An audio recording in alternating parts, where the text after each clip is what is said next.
E aí, beleza? O livro Arte por Perto, página 102. Nós temos aí duas questões de Enem.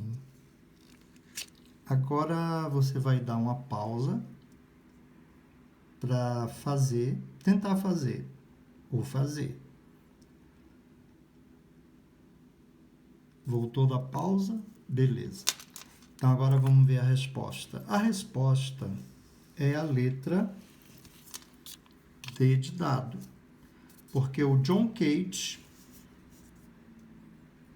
aquele genial que fez uma música totalmente em silêncio de 4 minutos e 33, o nome da música é 4 minutos e 33.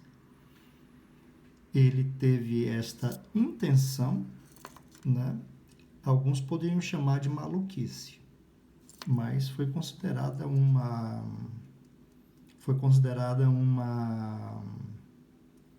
iniciativa muito interessante. Aqui fala assim: quando John Cage abre a porta da sala de concerto e encoraja os ruídos da rua a atravessar suas composições, ele ventila a arte da música com conceitos novos e aparentemente sem forma. Aparentemente. Ok? Então, letra D. O John Cage tinha a intenção do compositor John Cage era de que os sons extramusicais fossem parte integrante da música. Beleza? Ainda na página 102, nós temos outra questão do Enem. É a questão que envolve o nosso fantástico Martins Pena. Você agora vai dar uma pausa.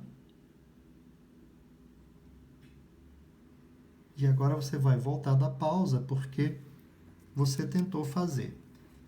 Eu estou achando que o seu livro não tem a resposta. Esse daqui é o livro do professor e aí ele tem a resposta. O que nós vimos que tem a ver com isso aqui? Esse celular está mal posicionado, né?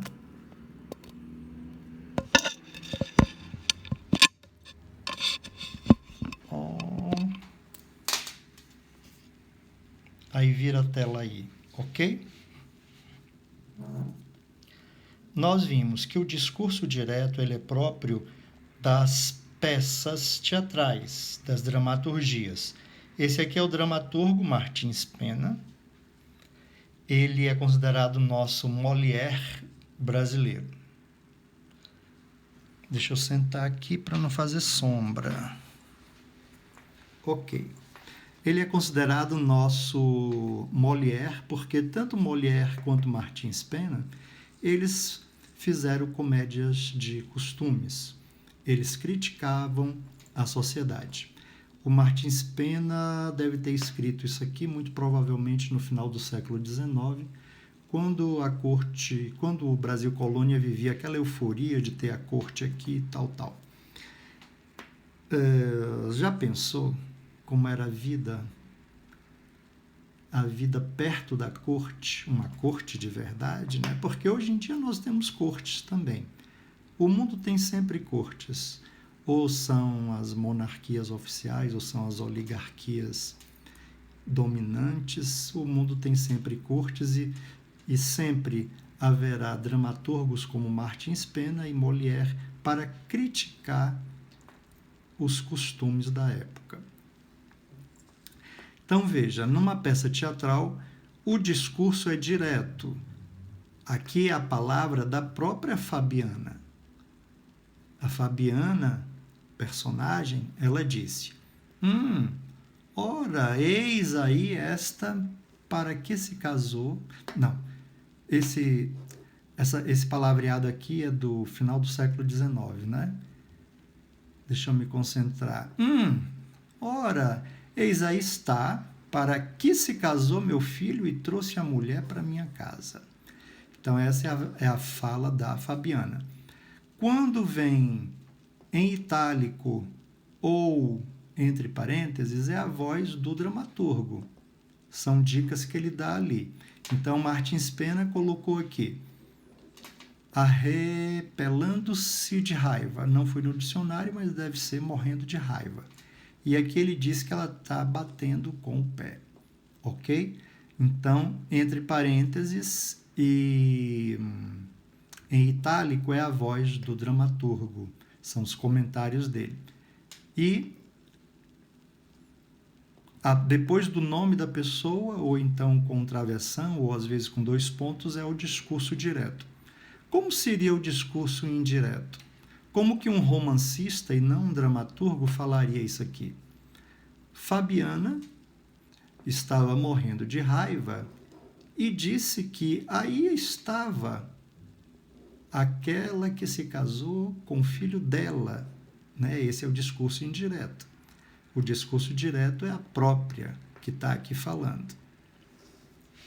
A personagem, no caso.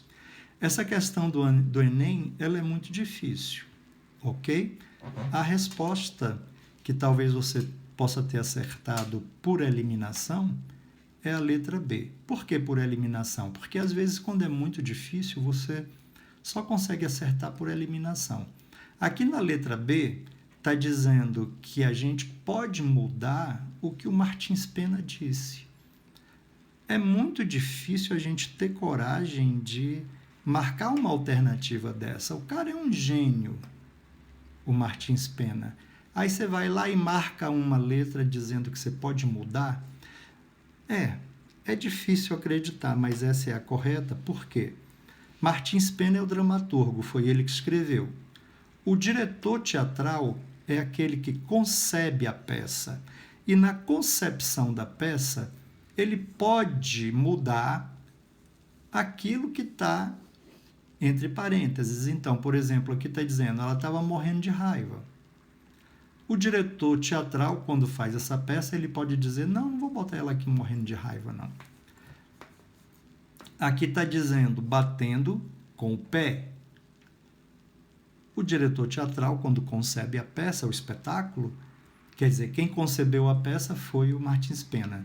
Quem concebe o espetáculo, utilizando aquela peça teatral, é o diretor teatral. Então, o diretor pode dizer assim, não vou botar isso aqui não, ela batendo o pé. Vou colocar ela batendo a bengala. Ok? Então, aqui está dizendo, as rubricas é o nome que se dá a essas coisas que vêm em itálico ou entre parênteses. Então, rubrica não é só uma assinatura pequena. As rubricas em itálico, como as trazidas no trecho de Martins Pena, em uma atuação teatral, constituem uma necessidade. Está aqui uma questão dificílima, né? Porque é quase necessário, mas existem peças que o dramaturgo não coloca a rubrica. É difícil de se ver, mas existe.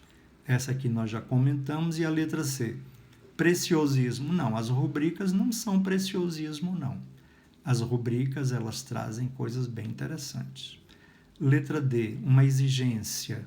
É a mesma coisa da letra A, né? Necessidade porque as encenações precisam ser fiéis. Não. Aqui está dizendo que o diretor não pode mudar nadinha, está errada a letra A. Não precisam ser fiéis às diretrizes do autor, não. É difícil dizer isso, né? Que o diretor teatral tem a autoridade de não ser fiel ao genial Martins Pena, mas essa é a verdade. Letra D, exigência. Não é uma exigência a rubrica, né? Mas quase sempre você vê. Quem tem umas rubricas em grande quantidade, bem explicadinhas, é o maior dramaturgo que o Brasil já teve. Quem é? Você sabe? Isso mesmo que você pensou, Nelson Rodrigues. Letra E, uma imposição porque elas anulam a autonomia do diretor. Não, o diretor não pode ter sua autonomia anulada. Então está aqui uma questão do Enem. Geralmente as questões do Enem, elas não são para você passar batido, não. Elas são questões para você ler e com atenção. Ok? Então, vamos finalizar aqui essa... Eu não vou fazer a outra questão, a questão número 3 da página 102, porque nós não vimos ainda esse assunto e ele não é uma questão do Enem. Esse vídeo em particular eu queria que fosse dedicado ao Enem. Então, o que a gente pode falar aí? Reflita se para atingir o seu objetivo de vida, você precisa estudar nas noites e nos fins de semana. Responda para você mesmo. O jogo é de campeonato. A coisa não é fácil. Se o seu objetivo de vida for passar no Enem, por exemplo, eu sugiro que você estude, inclusive nas noites e nos finais de semana. Boa sorte.